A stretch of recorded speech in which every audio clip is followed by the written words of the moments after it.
Hey there, welcome back to Geeky Greenhouse. Today I'm going to show you how to grow microgreens from start to finish. Now I have here the final product of the microgreens that I'm going to show you how to grow from seed. I have some various salad greens as well as radish, and I'm going to show you the entire process from the growing medium that I use, as well as how to plant the seeds, how much light they need, and how to put the weights on, how to harvest them, everything you need to know about growing microgreens at home. A lot of people mix up sprouts and microgreens, but microgreens are actually the stage of growth after sprouts and before baby greens. Microgreens are very nutrient dense, but they are very expensive to purchase at the grocery store. Luckily, the process of growing them at home is very simple, and it's a great way to keep the gardening hobby alive over the winter. So you can harvest fresh greens year-round with minimal supplies and very little effort. Now these here were planted 11 days ago, and I'm going to check in every few days to show you the whole process. The radish greens I have here are ready to harvest today, and the salad greens I'm actually going to give an extra couple days.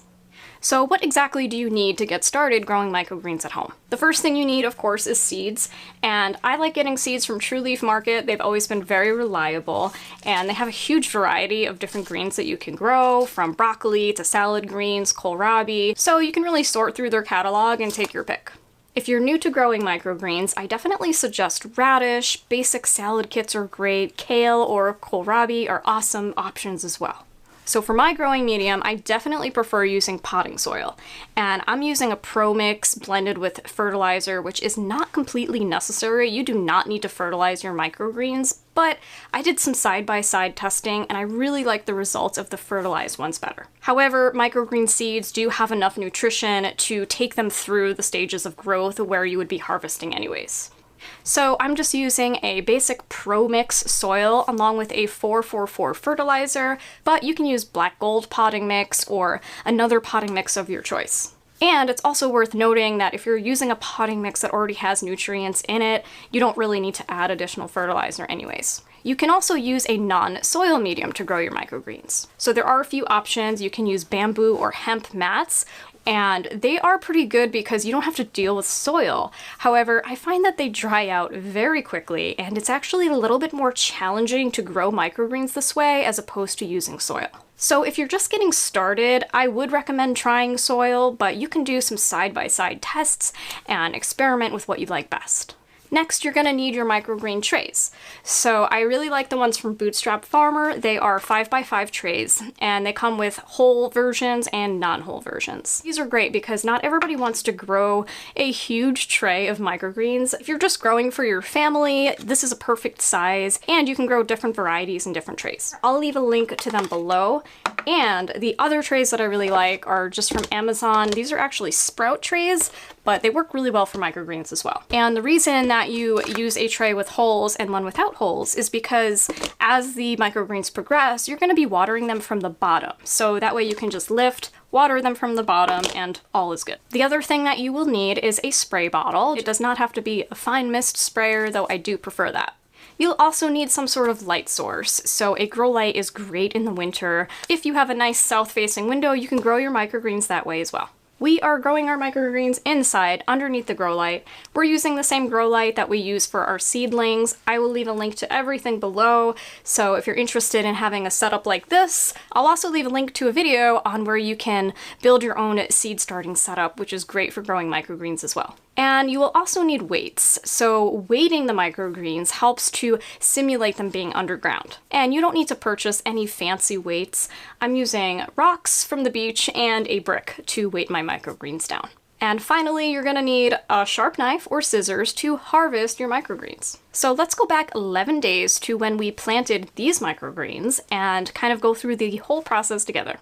All right, so I have here my 3 gallons of pre-moistened potting soil, and I'm mixing in about a half a cup of my 4-4-4 fertilizer. And again, you can use any potting mix that you would like, or even make your own growing medium with peat moss or coco coir. Then you can begin adding the soil to your trays that have holes in the bottom, being careful not to compress the soil too firmly. Next, you're going to want to plant your seeds into the potting soil. And the amount of seeds that you use will depend on the type of microgreen that you're growing. It's best to follow the instructions on the seed packet. I really like to eyeball it, be sure that you're not sowing the seeds too thick, and be sure that you're not sowing them too sparse. You want those microgreens to have enough support when they're growing that they can kind of lean on each other, but you do want there to be enough ventilation between the greens to help prevent mold as well.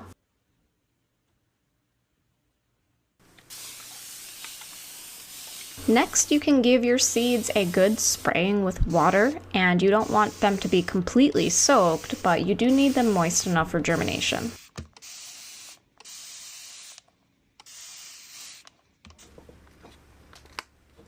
After spraying, you can stack your trays of microgreens and put the weight on top. You can stack the trays all together or put them separately with their own individual weights. The microgreens do not need to be exposed to light during this time. I have them on the shelf here underneath the light, but the light is not on. So you do not need to expose them to light yet. This is just the germination process, and they are fine in the dark. Now, checking on them at the 24-hour mark is optional, but I do like to take a peek sometimes, especially when it's really dry, just in case they need an extra misting.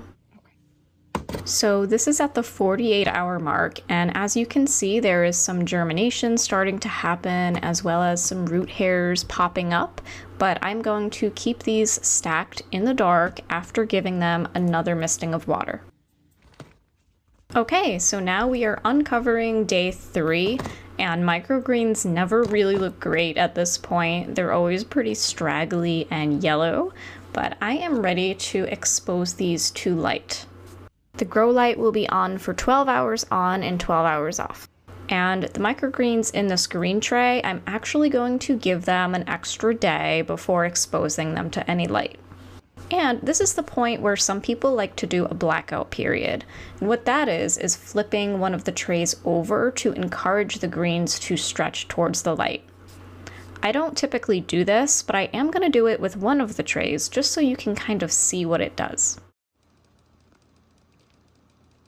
So this is day 4, and as you can see, the microgreens are turning green, except for the ones that were under that blackout dome, which I'm now removing, and you can kind of see that they have stretched a little bit taller. And our microgreens in the green tray are looking a little bit sad, but that is expected right now, and now I'm going to expose these to the light. Now we are at day 5 and things look pretty good. They're growing as expected, maybe a little bit slow just because it's below freezing outside and very dry in our grow space. But I'm going to be bottom watering every day, checking the weight of the microgreens if they feel light and need water, just giving them water for the next few days to let them grow.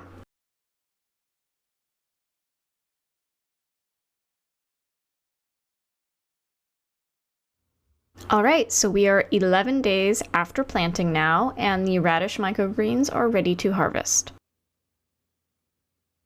Alright, so it's 11 days later, as you can see, and the radish greens are ready to harvest, but the salad greens do need a couple more days. And full disclosure, it is below freezing here in Connecticut, and our fancy grow space, which is our basement, even though it's heated, it is very dry, so these greens are not growing as quickly as they would be if it were the middle of summer or very humid. I also recommend that you have some sort of fan or ventilation for your microgreens. And this is very important because not only does it help with the strength of the greens, but it also helps to prevent mold. It is very common to mix up root hairs and mold. Root hairs are completely normal. Those are those little white spiky hairs that pop up in the beginning stage. So how do you know when to harvest your microgreens? Well, the easiest way to tell is to check for your true leaves growing. As soon as you see true leaves growing between those cotyledons, that's when you know they're ready to harvest. The other thing, you want to make sure that they are tall enough, about 2 to 3 inches tall, and also just take a taste test, taste your greens throughout the process,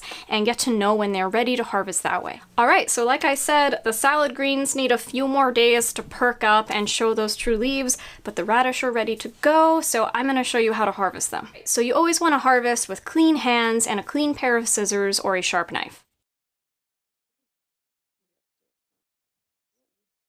Alright, so that's it. perfectly harvested radish microgreens. These are so good. They taste great on salads, but you can really put them on anything. Mix them into smoothies, put them on tacos or pizza. It's a great way to get veggies in with a small amount of greens. And the best way that I have found to store microgreens is to keep them dry. So don't wash them until right before you're gonna eat them, but keep them dry and put them in an airtight container just on top of a paper towel. And I personally like to consume them within 3 to 5 days because I like them fresh and I harvest as I go. So if you have any experience growing microgreens, let me know in the comments below what kind of greens you like to grow, and if you learned anything new today, or if you have anything to share. Thanks so much for watching. I'll see you next time.